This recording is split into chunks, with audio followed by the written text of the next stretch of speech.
En cette fin d'été de l'année 1977, la banlieue d'Enfield s'enfonce doucement dans une fraîcheur monotone. Au numéro 284 de Green Street, les lumières de la petite maison familiale s'allument une à une.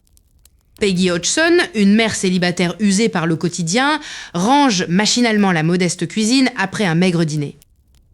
Ses 4 enfants s'activent à l'étage, ignorant encore tout du drame qui couve dans les fondations mêmes de leur foyer. Dans leur petite chambre partagée, la jeune Janet, âgée de 11 ans, et sa sœur Margaret se glissent sous leurs draps rêches. L'obscurité s'installe alors que Peggy éteint la dernière lampe du rez-de-chaussée pour s'accorder un repos bien mérité. Le silence qui enveloppe la maison devient soudainement lourd, presque palpable, étouffant les bruits de la rue. Vers la fin de la nuit, un bruissement étrange s'élève du sol, perturbant le sommeil léger de Janet. Ce son ressemble à un grattement persistant, comme si des doigts invisibles palpaient nerveusement le tapis usé. Margaret se réveille à son tour, redressant lentement son buste face à cette anomalie acoustique. Les 2 fillettes restent immobiles, retenant leur respiration dans l'espoir que le bruit s'estompe de lui-même. Au lieu de cesser, le grattement se transforme soudainement en un tapotement sec contre le bois des lits. Prises de panique, les sœurs hurlent le prénom de leur mère à travers la cloison de la maisonnée. Pensant à un simple cauchemar ou à une mauvaise plaisanterie, Peggy se lève en soupirant de fatigue. Elle traverse le couloir d'un pas lourd et pousse fermement la porte en bois, craquant de la chambre des filles. Elle leur ordonne fermement de se rendormir immédiatement, attribuant ces bruits imaginaires au vent d'août. Rassurées temporairement par cette présence adulte, Janet et Margaret se rallongent sans dire un mot de plus. Peggy quitte la pièce, laissant la porte entr'ouverte pour diffuser un mince filet de lumière rassurant. À peine le silence est-il revenu qu'un lourd craquement résonne, plus distinct et violent que les précédents. Le lendemain soir, la situation bascule définitivement dans une dimension purement physique et incontrôlable. Un bruit sourd de traînée retentit, imitant le déplacement forcé d'une masse considérable sur le sol. Les filles hurlent à nouveau de terreur, brisant définitivement le calme précaire de la nuit d'Enfield.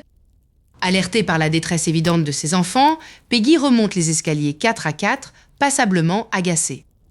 Elle entre dans la pièce bien décidée à punir les coupables de ce vacarme nocturne incessant.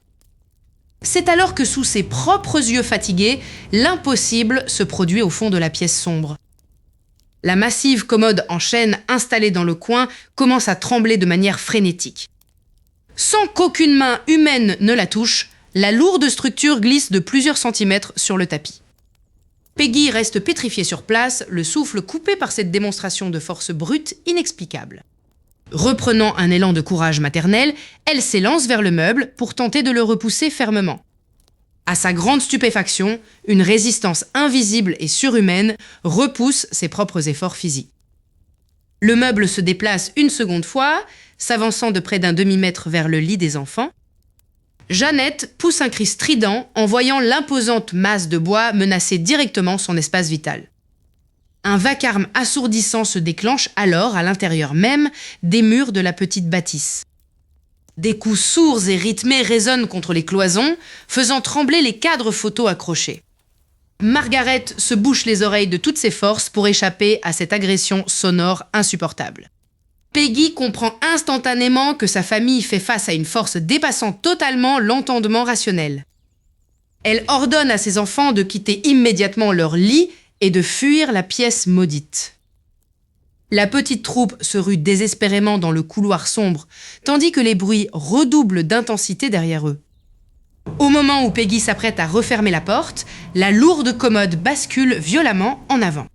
Un cri inhumain semble naître du chaos alors que l'imposant meuble en chêne s'écrase lourdement sur le sol, bloquant définitivement l'accès dans un fracas de bois brisé, tandis que les lumières de la maison s'éteignent d'un coup net. L'obscurité totale enveloppe soudainement la petite chambre des enfants, après le choc brutal de la commode contre le sol. Peggy Hodgson cherche frénétiquement l'interrupteur mural le long du papier peint floral abîmé. Le clic répétitif de l'appareil électrique résonne dans le vide sans qu'aucune lumière ne jaillisse du plafond. Les sanglots étouffés des enfants brisent le silence de plomb qui s'est installé après la chute du meuble. Jeannette tremble de tout son corps tandis que sa sœur Margaret la serre désespérément contre sa poitrine. Un grattement sinistre commence à se faire entendre derrière la cloison de plâtre de la pièce. Peggy hurle à ses enfants de se lever immédiatement et de fuir cette pièce maudite. Les 4 enfants se ruent vers l'escalier dans un désordre total, manquant de trébucher à chaque marche. La porte d'entrée de la maison est déverrouillée à la hâte par une main qui tremble de terreur. La famille se précipite sur le trottoir humide de Green Street sous une pluie fine et glaciale. Peggy frappe violemment à la porte de Vic Nottingham, leur voisin d'en face, en appelant à l'aide. La porte s'ouvre sur Vic Nottingham, un homme robuste en robe de chambre, l'air totalement hébété. Peggy explique maladroitement que les meubles bougent tout seuls et que sa maison est devenue folle. Vic, d'abord incrédule, fronce les sourcils en observant la panique sincère qui se lit sur leur visage. Le voisin décide de traverser la rue pour inspecter lui-même la demeure silencieuse des Hodgson. Il franchit le seuil du numéro 284, muni d'une simple lampe torche dont le faisceau balaye le sol. Des bruits sourds de martèlement accueillent Vic dès qu'il pose le pied dans le salon désert. Les coups résonnent avec une régularité mathématique sur les murs et sous le plancher de la maison. Choqué par ce qu'il entend, Vic Nottingham ressort précipitamment de la maison en courant. Il conseille immédiatement à Peggy d'appeler les forces de l'ordre face à cette situation hors de contrôle. Peggy compose le numéro de la police locale depuis le téléphone fixe à cadran des Nottingham. À la centrale, l'opérateur consigne un appel inhabituel concernant des dégradations d'origine inconnue. 2 agents en uniforme sont dépêchés sur les lieux à bord d'une patrouilleuse classique. L'agente Caroline Heaps et son collègue arrivent devant le 284 Green Street sous le regard des voisins. Les policiers interrogent calmement Peggy Hodgson qui se tient prostrée dans son manteau humide. Caroline Heaps pense d'abord à une mauvaise plaisanterie ou à une crise d'hystérie collective. Les agents entrent ensemble dans le salon pour commencer les vérifications d'usage sur la structure. Soudain, 4 bruits d'impact violents retentissent directement sur la paroi principale. Le policier masculin sursaute et pose instinctivement sa main sur son ceinturon réglementaire. Caroline Heaps s'approche doucement du mur pour tenter de localiser la provenance exacte des coups. Elle pose ses paumes à plat sur le plâtre et ressent des vibrations inhabituelles sous ses doigts. C'est à cet instant précis qu'une lourde chaise en bois posée près de la table se met à glisser. Les 2 agents observent la chaise se déplacer en ligne droite sur une distance de plusieurs pieds. Le meuble s'arrête net sans s'effondrer, défiant toutes les lois de la gravité et du bon sens. Caroline Heaps s'agenouille immédiatement pour vérifier l'absence totale de fils invisibles sous la chaise. Le sol ne présente aucune irrégularité et aucun mécanisme caché ne vient expliquer le phénomène. L'agente admet ouvertement devant son collègue que cette affaire dépasse totalement leurs compétences. La police explique à la famille qu'aucun crime n'étant commis, la loi ne peut rien faire de plus. De retour au poste, Caroline Heaps rédige un rapport officiel sous serment décrivant le mouvement spontané. Ce document administratif restera à jamais la première preuve écrite par l'état de l'anomalie d'Enfield. Abandonnée par les autorités, la famille Hodgson refuse catégoriquement de passer le reste de la nuit chez elle. Les Nottingham installent à la hâte des matelas de fortune sur le sol de leur propre salon pour les accueillir. Les visages des enfants restent figés par l'effroi alors qu'ils s'allongent tous ensemble dans la même pièce. De l'autre côté de la rue, la silhouette sombre du numéro 284 semble les observer à travers ses fenêtres noires. Un silence anormal plane sur le quartier, tandis que la tempête semble couver à l'intérieur de la maison abandonnée. Soudain, à travers la vitre des voisins, Janet entend un bruit sourd et lointain traverser la chaussée. Le grondement ressemble étrangement à un ricanement étouffé qui ne provient pas d'un être humain. La fuite n'a offert qu'un répit éphémère face à l'entité qui s'est désormais ancrée dans leur vie. Au petit matin, Vic Nottingham prend la décision d'alerter la presse nationale pour briser l'isolement de la famille. Alors qu'il saisit le combiné, un cri d'effroi absolu retentit depuis la maison vide d'en face, brisant le calme de l'aube et annonçant une menace bien plus grande. Le cri strident traverse la rue brumeuse d'Enfield, pétrifiant instantanément les voisins rassemblés sur le trottoir. Peggy Hodgson serre ses bras autour de ses enfants tremblants dans le salon exigu des Nottingham. Devant l'impuissance de la police locale, un voisin décide d'appeler d'urgence la rédaction du Daily Mirror. Quelques heures plus tard, une berline sombre s'arrête brutalement devant le numéro 284 de Green Street. Le reporter Douglas Benz descend du véhicule, un carnet de notes déjà serré entre ses doigts froids. À ses côtés, le photographe Graham Morris ajuste la lentille de son boîtier réflexe argentique. Les deux hommes franchissent le pas de la porte avec l'assurance de professionnels habitués aux canulars urbains. L'air à l'intérieur de la maison est lourd, imprégné d'une odeur de poussière et d'angoisse stagnante. Peggy Hodgson guide les journalistes vers la cuisine, ses pas traînant sur le linoléum usé. Elle leur montre du doigt les marques sur les murs, stigmates des meubles ayant bougé tout seuls la veille. Graham Morris s'accroupit pour inspecter les fixations du sol, cherchant un éventuel mécanisme caché. Soudain, un silence de plomb s'installe dans la pièce, coupant court à toute discussion. Un sifflement aigu déchire l'air juste au-dessus de la tête du photographe. Une brique de Lego rouge vient de s'abattre violemment contre le panneau de bois de la porte. Jeannette, assise sur une chaise dans le coin, sursaute en étouffant un cri de stupeur. Sans perdre une seconde, Morris lève son appareil et déclenche un premier flash aveuglant. Il regarde immédiatement l'espace vide d'où le projectile semble avoir été projeté par une main invisible. Un deuxième objet, une bille de verre, roule mystérieusement depuis le haut des escaliers obscurs. Réalisant l'ampleur du phénomène, la rédaction du journal décide de contacter la Society for Psychical Research. C'est ainsi que Maurice Grosse, un ingénieur mu par une quête personnelle de vérité, est officiellement dépêché sur les lieux. Portant une lourde sacoche pleine d'appareils d'enregistrement, l'enquêteur franchit le portail en fer du jardin. Son premier geste est de serrer la main de Peggy Hodgson pour la rassurer sur ses intentions scientifiques. Il s'installe dans le salon et commence minutieusement à déballer son magnétophone à bande Revox. Ses yeux fatigués mais perçants fixent les enfants qui s'assoient sagement en face de lui. L'enquêteur appuie sur le bouton d'enregistrement, initiant une veille nocturne qui va marquer sa vie. L'obscurité s'épaissit sur Green Street alors que l'horloge du salon sonne pesamment 10 heures. Maurice Grosse note la température ambiante qui commence anormalement à chuter dans la pièce. Un craquement sec retentit soudain à l'intérieur du buffet de la salle à manger. Sans qu'aucun courant d'air ne traverse la maison, une lourde théière en porcelaine s'élève doucement du meuble.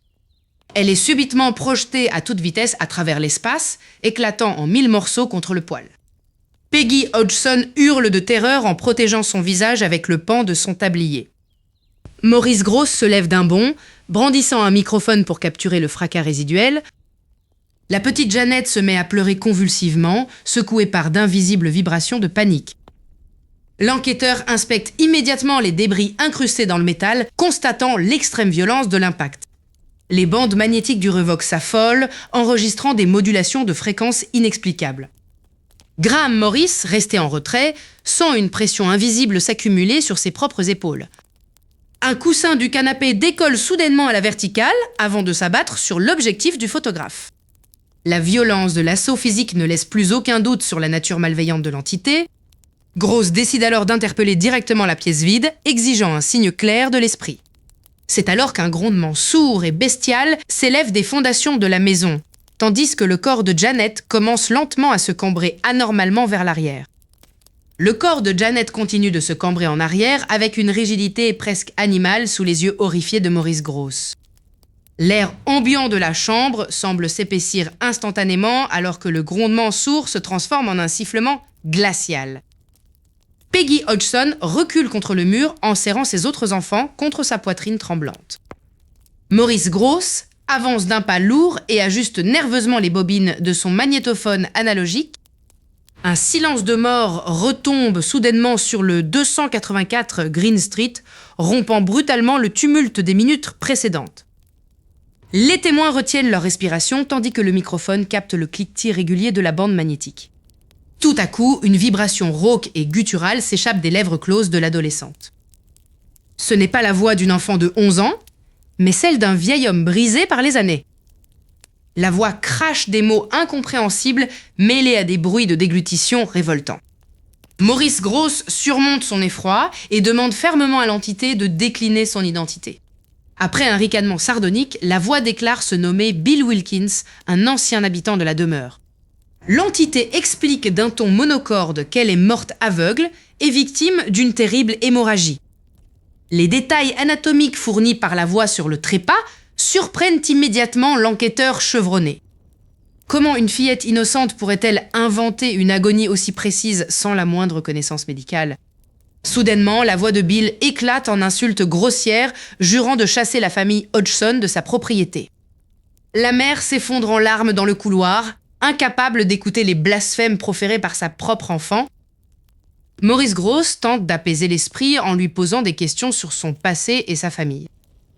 La voix ricane de plus belle et donne des précisions macabres sur la disposition initiale de la maison. Pour éliminer toute supercherie, Grosse remplit la bouche de Janet avec de l'eau et scotche ses lèvres. À la stupéfaction générale, la voix de vieil homme continue de résonner parfaitement à travers les murs. Les vibrations semblent émaner directement de la cage thoracique de Janet sans utiliser ses cordes vocales. Un voisin présent dans la pièce jure d'entendre une seconde voix murmurer des prières inversées au plafond. La petite Margaret Hodgson pleure doucement à côté du lit, terrifiée par la métamorphose de sa sœur. L'enregistrement de cette séance extraordinaire s'imprime définitivement sur la bande magnétique de Maurice Grosse. Des journalistes restés au rez-de-chaussée affirment ressentir des courants d'air d'une froideur polaire. Bill Wilkins déclare soudain qu'il n'est pas seul dans les tréfonds obscurs de cette demeure maudite. Des bruits de grattements frénétiques retentissent instantanément derrière les panneaux de la penderie. Maurice Grosse insiste pour savoir qui sont ces autres entités qui tourmentent la famille Hodgson. La voix répond par un rire sardonique qui ébranle la vitre de la fenêtre orientée vers la rue. La tension psychologique atteint un point de non-retour pour les enquêteurs de la Society for Psychical Research. Janet semble s'éveiller brusquement de sa transe, retombant dans un état de léthargie totale. Elle se plaint d'une violente douleur à la gorge et ne garde aucun souvenir des paroles prononcées. Grosse retire délicatement le ruban adhésif pour inspecter d'éventuelles blessures internes. La présence de sang sur les gencives de la fillette confirme l'extrême violence de la possession. Les jours suivants, l'histoire de la voix d'outre-tombe commence à fuiter dans les cercles scientifiques londoniens. Des sceptiques accusent immédiatement la jeune Janet de pratiquer le ventriloquie pour attirer l'attention. Pour contrer ces accusations, Maurice Grosse décide de faire appel à des experts en analyse acoustique, mais l'esprit de Bill Wilkins n'a pas l'intention de se laisser étudier comme un simple cobaye de laboratoire. Une nuit plus tard, la voix retentit à nouveau, mais cette fois sans que Janet ne soit endormie. C'est alors que Janet se lève brusquement, guidée par une force invisible, et commence à marcher raide comme un piquet vers la fenêtre ouverte, alors qu'un rire démoniaque résonne du grenier. Maurice Grosse se précipite instantanément pour retenir fermement Janet avant qu'elle n'atteigne le rebord de la fenêtre ouverte. Les cris stridents de Peggy Hodgson résonnent douloureusement dans toute la maison face à cette tentative de défenestration. La jeune fille s'effondre soudainement au sol comme une poupée de chiffon désarticulée dès que le rire du grenier s'éteint. Les battements de cœur frénétiques de l'assistance trahissent une panique totale face à l'escalade évidente de la violence invisible. Le lendemain matin révèle le visage atrocement fatigué et marqué par des cernes violacées de la pauvre Janet. Une réunion de crise s'organise en urgence dans le salon encombré entre Maurice Grosse et la mère désemparée. L'enquêteur suggère avec beaucoup de réticence une hospitalisation psychiatrique temporaire pour protéger la vie de l'enfant. Peggy fond en larmes avant d'accepter l'idée que la médecine moderne reste leur ultime recours possible.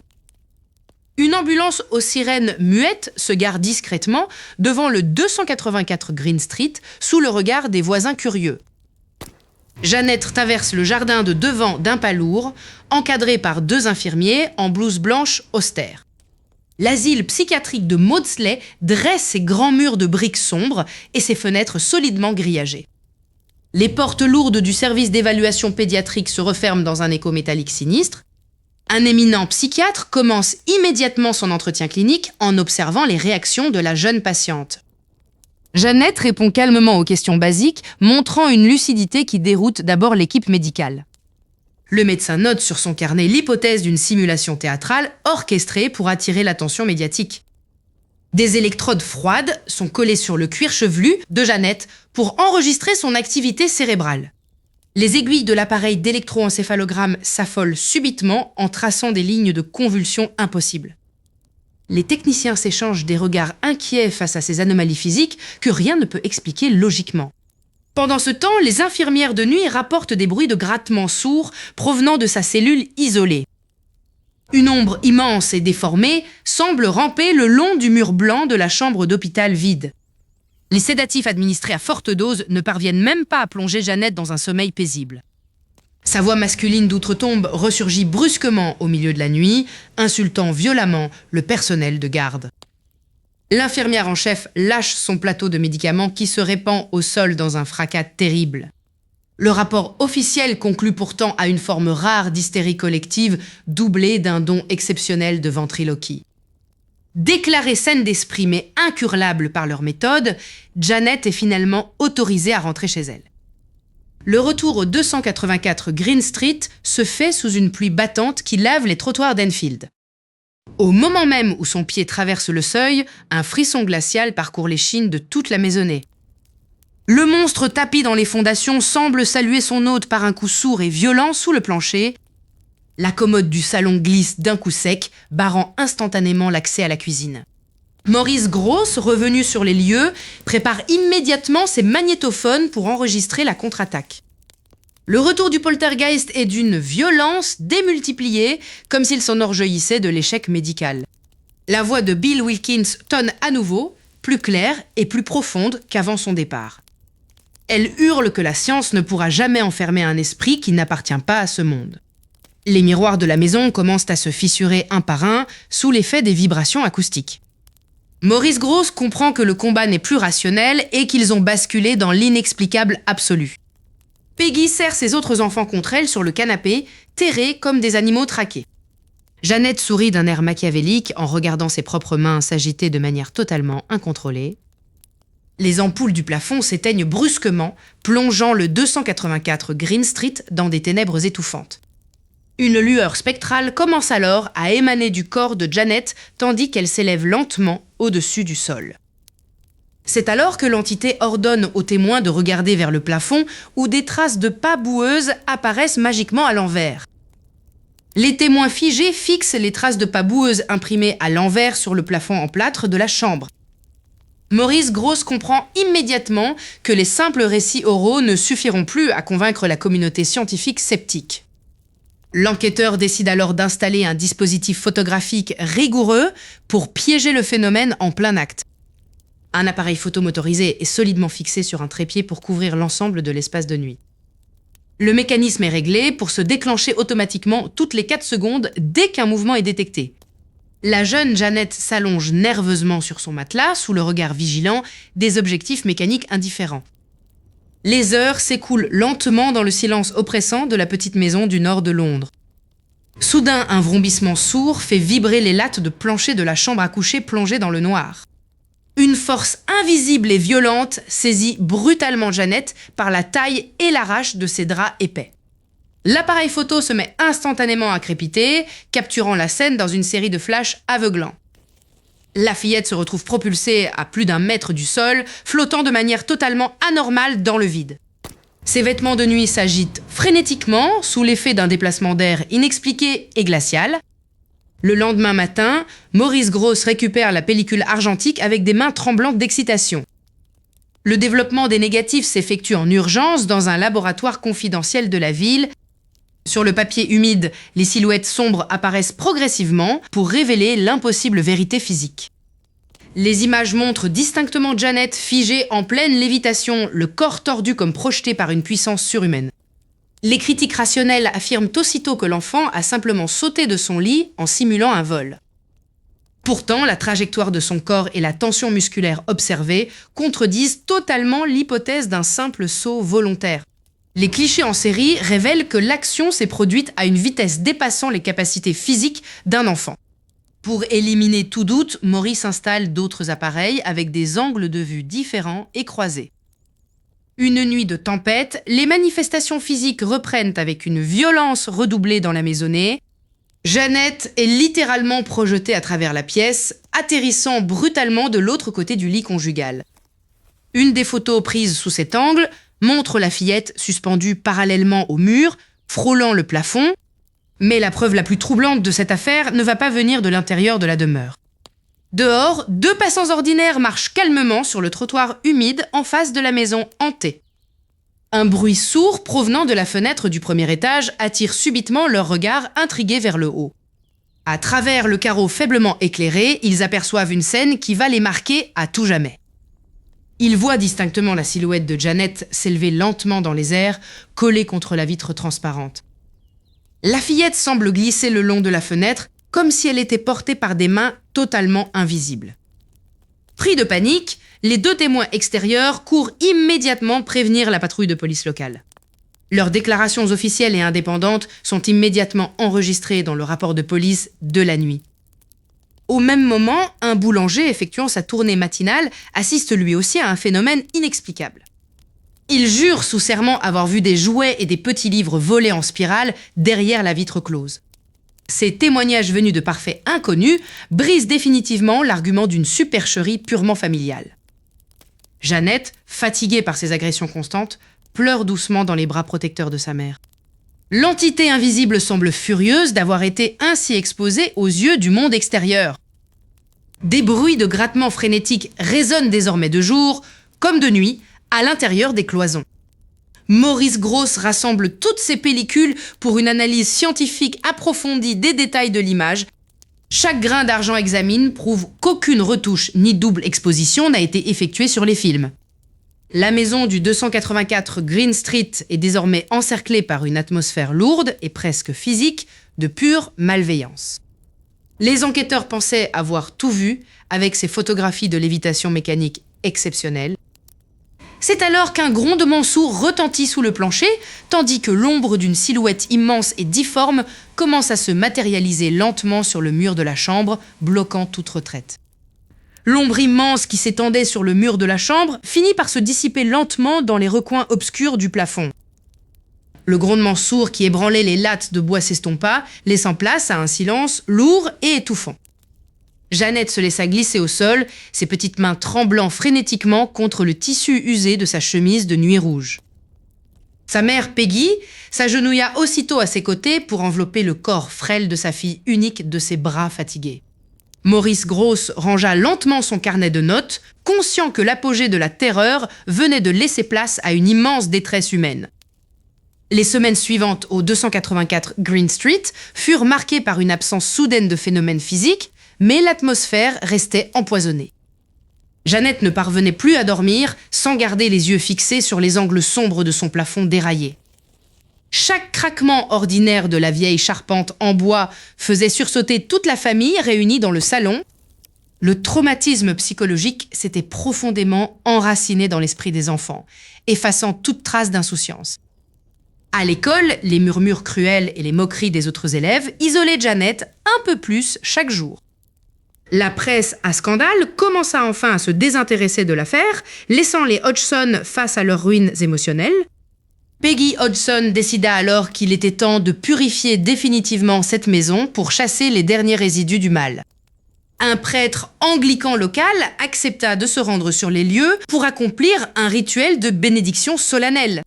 L'homme d'église franchit le seuil de la porte en murmurant des prières de protection à voix basse. Il commença par le salon, aspergeant les coins de la pièce d'eau bénite à l'aide d'un petit goupillon en argent. Une brise glaciale inexplicable traversa soudainement la pièce, faisant vaciller la flamme de son cierge de cire. Janet, restée en bas avec sa mère, serra fermement le crucifix métallique pendu à son cou. Le prêtre monta les marches grinçantes vers la chambre des filles, le lieu d'origine de toutes les violences. Face à la pièce maudite, il éleva sa voix claire pour ordonner aux forces résiduelles de quitter définitivement ce foyer. Un lourd soupir sembla s'échapper des murs, suivi d'une sensation immédiate de légèreté et de chaleur retrouvée. Pour la première fois depuis des mois, le visage de Peggy se détendit en esquissant un sourire timide. Le prêtre redescendit les escaliers et affirma à la famille que la paix était enfin revenue dans leur maison. Les mois passèrent et les bruits terrifiants ne revinrent jamais hanter les nuits des Hodgson. Pourtant, les marques psychologiques laissées sur les enfants restèrent gravées à tout jamais dans leur mémoire. Maurice Grosse continua d'étudier les enregistrements de l'affaire Enfield jusqu'à la fin de ses jours, cherchant des réponses ultimes. Le cas d'Enfield devint rapidement la référence absolue dans l'histoire de la parapsychologie moderne. Des dizaines de chercheurs analysèrent les photographies des lévitations sans jamais réussir à prouver une fraude totale. Le mystère resta entier, oscillant éternellement entre scepticisme scientifique et certitude du surnaturel. Des décennies plus tard, cette terrifiante histoire vraie inspira le célèbre film de cinéma Conjuring 2. Le réalisateur s'efforça de recréer l'esthétique oppressante et poisseuse de la banlieue londonienne des années 70. Jeanette Hodgson, devenue adulte, accepta de témoigner à nouveau pour défendre la véracité de ses cauchemars d'enfance. Elle rappela au monde entier que derrière le grand spectacle hollywoodien se cachait une véritable tragédie familiale. La maison du 284 Green Street changea plusieurs fois de propriétaire au fil des ans.